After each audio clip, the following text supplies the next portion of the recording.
estar aqui hoje, nessa noite belíssima, aqui em Horolândia. Quero saudar meu querido amigo, prefeito do povo, o nosso vice-prefeito, Lidinho Melo, o nosso ex-vice-prefeito, Lialdino Barbosa, o nosso ex-vice-prefeito, Neilton Oliveira, saudar o nosso ex-prefeito, Cícero Oliveira, saudar os vereadores com muita alegria. Eu também já fui vereador, tenho muito orgulho. Acho que a Câmara de Vereadores, ela tem, de todos as instituições políticas desse país, aquela que mais tem proximidade com a população. Não tenho dúvida. Eu tenho a experiência de ter sido prefeito de vereador. Eu sei o quanto é difícil ser vereador. Digo mais a vocês. A Constituição do Brasil, pode abaixar um pouquinho só. Quando a formação do Brasil tem muito a ver com essa instituição, as câmaras de vereadores. Foram as primeiras instituições que Portugal permitiu que existissem no Brasil. Foram as primeiras eleições diretas. Os primeiros vereadores que foram colocados, sobretudo da primeira vila, lá em São Paulo, em São Vicente, eles tinham poder de ser, ao mesmo tempo, poder executivo, poder legislativo, e isso era algo inédito no Brasil antigamente. E não há dúvida que no Brasil, quando o parlamento brasileiro se formou, o nosso aprendizado político vinha justamente dessas eleições de vereadores que aconteciam a cada 3 anos nas vilas por todo o Brasil. Então eu tenho muito respeito pelos vereadores. Quero saudar aqui o Adailton, o Pablo, o irmão Som, Ronério Bezerra, saudar o Pretinho, saudar aqui a nossa secretária de saúde, a Josicléa, saudar o presidente do Ibrafoco, o João Ricardo. E penso, João, que a sua fala realmente vai ao encontro do que o nosso mandato mais tem buscado, que é justamente esses arranjos produtivos, do qual eu pretendo falar aqui hoje. Deixei por último para citar um queridíssimo amigo meu, um homem que eu respeito muito e que me orienta muito no meu mandato. Uma pessoa que tem uma vocação para discutir a Bahia, para discutir o Brasil, um homem que é muito respeitado, não só aqui na Bahia, como grande líder municipalista que é, ex-presidente da União dos Prefeitos da Bahia, uma referência entre os prefeitos da Bahia, mas lá em Brasília também, todos reconhecem Antônio Araújo, um homem que sabe pensar o semiárido, que leva ideias. Eu tenho dito por aí, meu amigo, e não é para pouca gente, eu falo isso, eu ouço também isso de muitas outras pessoas com quem eu converso. Eu até hoje não estou falando isso para lhe agradar, de jeito nenhum. Eu até hoje, se não fosse verdade, eu não falaria. Mas, como é verdade, eu tenho a obrigação de falar. Eu conheço, ao longo de toda a minha vida pública, pouquíssimas pessoas com essa condição e esse sentimento de espírito público que você tem. Eu vejo esse homem e, por conta própria, quase toda semana em Brasília, com o único propósito, discutir o Brasil. Levar a palavra, levar a inteligência, levar a experiência dele, bater nas portas dos gabinetes, buscar o diálogo e tentar construir uma vida melhor nessa nossa Bahia. E aí, João Ricardo, eu quero dizer a você e a todos que estão aqui nessa noite, eu não tenho dúvida nenhuma que nós estamos vivendo um momento novo na economia do nosso Estado. Temos que aproveitar esse momento. Mas para aproveitá-lo, antes de tudo, é preciso que a gente possa compreendê-lo. É preciso ter a noção clara do que está acontecendo no estado da Bahia nesse momento. Primeiro, é que tudo que está acontecendo economicamente no estado é uma iniciativa própria dos empresários baianos. Não temos tido apoio do governo, não temos tido uma ajuda do governo do Estado, que está aí há 16 anos e que não trouxe nenhuma contribuição importante para esse Estado. Nenhuma. Mas acontece que nós temos visto no nosso Estado, seja do grande produtor rural, seja do pequeno produtor rural, seja do industrial, seja no comércio, nós temos visto a Bahia se modificar.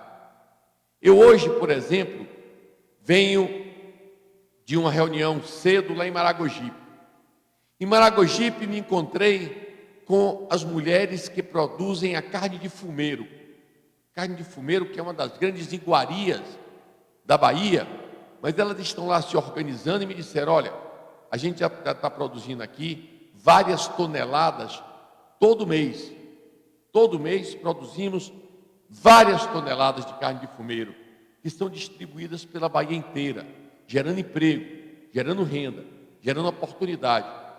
Depois tinha um encontro com produtores de azeite de dendê, de um quilombo, que querem produzir num arranjo produtivo, de maneira industrial, o azeite de dendê, que também é algo tão intrínseco à nossa cultura do recôncavo. Eu venho aqui hoje, à noite, aqui em Orolândia, e vejo aqui as pessoas falarem de vários arranjos produtivos. É a questão da mineração, desta grande riqueza que foi percebida, que Deus deu aqui, mas que vocês têm também sabido aproveitar muito bem, que é a extração do Bege Bahia, esse mármore lindíssimo, que é um orgulho não só da Bahia, mas de todo o Brasil. Mas temos visto também aqui a Associação dos Criadores de Caprinos e Ovinos, buscando novas tecnologias, buscando novas formas de produção. Eu quero dizer a vocês que hoje o grande desafio que nós temos como político é permitir que cada cidade a gente consiga plantar essa planta que, sem dúvida, é a mais difícil de ser produzida no sertão, no Nordeste brasileiro até hoje, que é a planta, é a semente do empreendedorismo. Dar às pessoas a capacidade de buscar a sua ocupação e a sua renda, sem essa noção de que a única oportunidade que existe é bater na porta da prefeitura e pedir um emprego ao prefeito. Eu vejo em cada município onde eu tenho andado, as pessoas terem tido a capacidade de gerar a sua oportunidade, de empreender, de gerar riqueza, de gerar trabalho. Isso tem sido a grande novidade da política da Bahia nos últimos tempos. E a nós, políticos, nós temos a responsabilidade de refletir sobre esse momento e ajudar as pessoas a avançar. Esse tem que ser o nosso grande desafio. O Antônio tem trazido para mim permanentemente a proposta de nós fazermos aqui no semiárido uma produção efetiva e grandiosa da agricultura e da pecuária, da ovinocultura, da caprinocultura. Mas eu quero dizer que temos que ir mais além, temos que ir na questão mineral, temos que colocar a nossa mão de obra nesses novos projetos de eletricidade que têm surgido, seja eólica, seja fotovoltaica. Temos que impulsionar os comércios locais, porque afinal de contas a renda tem aumentado. E se a renda tem aumentado, nos comércios locais também nós temos que dar um novo dinamismo e uma nova realidade. Nós temos que trazer novas tecnologias. O desafio das novas tecnologias é que vão gerar novos empregos. Nós temos que pensar no fortalecimento da educação. O fortalecimento da educação significa trazer para cada região uma educação adequada ao desenvolvimento que una a produção com a tecnologia, e as novas tecnologias, sem dúvida, gerarão mais riqueza.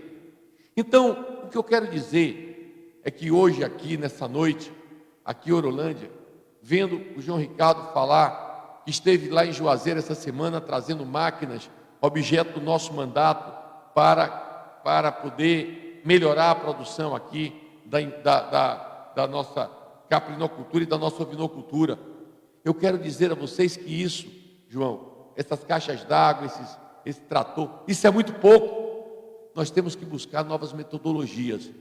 E é esse o propósito que eu tenho tentado imprimir ao nosso mandato. Temos buscado fazer arranjos produtivos em várias regiões da Bahia. Em várias regiões temos buscado incentivar a irrigação. Quando não é possível fazer irrigação, outras alternativas existem.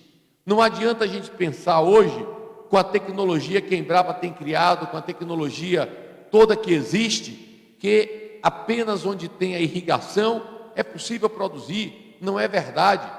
Outras formas existem e nós temos que buscá-las. Temos sim, é que estar conectados com essa realidade. Temos que estar buscando, porque esse debate do que é melhor para fazer, qual é a economia mais apropriada para cada região, não é um debate que se faça em todo o estado da Bahia, como se a Bahia fosse uma só, como se a realidade de Orolândia fosse igual a de Teixeira de Freitas, lá no extremo sul do estado, ou como se fosse igual ao de um município na margem do São Francisco. Não é verdade, não é verdade. Nós temos que discutir em cada região, em cada micro-região do estado, o que é que nós queremos, mas nós temos que olhar isso de uma maneira altiva, sem orgulho, claro, mas de uma maneira altiva, reconhecendo sim que em cada região existem belezas que precisam ser ressaltadas. Sim, se é a carne de fumeiro, o azeite de dendê e todo aquele acervo arquitetônico que eu falei hoje de manhã, lá em Maragogipe, que pode atrair o turista, é uma realidade deles. Aqui é o Bege Bahia, é a caprinocultura, é a ovinocultura, é a empresa eólica, é a fotovoltaica, é uma outra agricultura, é o sisal, como ele coloca aqui. Se nós formos lá para a beira do São Francisco, tudo bem, lá é irrigação mesmo. Se nós formos para uma outra região, como a de Vitória da Conquista, é o café, é o comércio, é a educação, porque a Conquista é um polo. Enfim, nós temos que discutir a economia da Bahia de acordo com a realidade de cada região. Mas isso passa por vários pontos paralelos, várias linhas paralelas. O fortalecimento da educação é uma delas. E nós temos sim que ter uma ligação direta na Bahia com as universidades, da academia com os produtores. Com você, por exemplo, João Ricardo, que está nesse projeto de desenvolver a caprinocultura e a ovinocultura. Obviamente que as pesquisas que são feitas na universidade, seja estadual ou seja federal, tem que estar vinculadas a você, tem que estar vinculada à sua associação, como tantas outras que existem no estado. Meus amigos, nós temos que olhar para o nosso estado, não apenas como governo, não apenas com o viés, olha, temos que fazer uma boa saúde, temos que fazer uma boa educação, temos que pavimentar a estrada, tem que garantir a segurança pública. Isso é fundamental, isso é o básico de um estado, o básico de um estado. Isso é o básico. O que não se faz hoje na Bahia é porque, de fato, esse governo que está aí, esse governo do PT, é um governo incompetente. Nós temos o pior índice de educação do Brasil. A Bahia tem o pior índice de educação do Brasil. E quando Jacques Wagner assumiu e foi o primeiro governador do PT, não era isso a nossa realidade, não. Não foi isso que Paulo Souto entregou para ele, não. Foram eles que sepultaram a educação na Bahia, que jogaram lá para baixo. Quando eles receberam esse estado, nós não éramos um dos estados mais violentos do Brasil, como somos hoje. Foi a incompetência dessa gente, foi a permissividade que fica do lado do bandido e contra a polícia. É isso que eles fazem, protegem o bandido e criminalizam a polícia. É isso que eles fazem. A saúde pública, eles tiraram do estado, jogaram para os municípios. O prefeito tem que pagar para uma policlínica funcionar aqui, quando era obrigação do estado bancar essas policlínicas. A verdade, minha gente, é que essa gente só serve aos interesses deles próprios, não ao interesse dos partidos políticos. Nos últimos anos, a Bahia se transformou em cabide de emprego do PT nacional. É petista que veio do Rio Grande do Sul, de São Paulo, do Rio de Janeiro, eles vão perdendo aí no Brasil inteiro e vão jogando esses petistas aqui dentro do Estado. E o Estado perde a capacidade de investimento, perde a capacidade de avançar, perde a capacidade de gerar oportunidades para os baianos. Então eu digo a vocês, muito mais do que um governo que cuide desse básico, da saúde, da educação, da estrada, da segurança, nós temos que pensar um Estado da Bahia, um Estado que esteja conectado com a realidade econômica, e que o Estado possa funcionar como um fomentador, como um auxílio que possa de fato proporcionar nesses arranjos produtivos regionais condição de gerar mais emprego. É essa Bahia que eu desejo, é essa Bahia que eu enxergo, é essa Bahia pela qual eu luto no Congresso Nacional. Tenho aqui, em parceria com este grande homem, esse homem que durante a campanha os adversários diziam que não ia ganhar a eleição, um homem que, humilde, com a sua humildade, com a sua credibilidade, com a sua história, ganhou essa eleição e vem fazendo um grande governo. Começamos a ajudar aqui a prefeitura, mandamos aqui, agora empenhamos R$500 mil para a saúde. Nessa semana, você receberá isso aqui em breve, através do Denox, mandamos mais R$500 mil, totalizando R$1 milhão aqui esse ano, mas isso é só o começo. Isso foram as coisas do primeiro semestre. Agora, no segundo semestre, vamos pensar no que mais. Você me falou aqui de calçamento, de asfalto, vamos trabalhar com isso, mas vamos também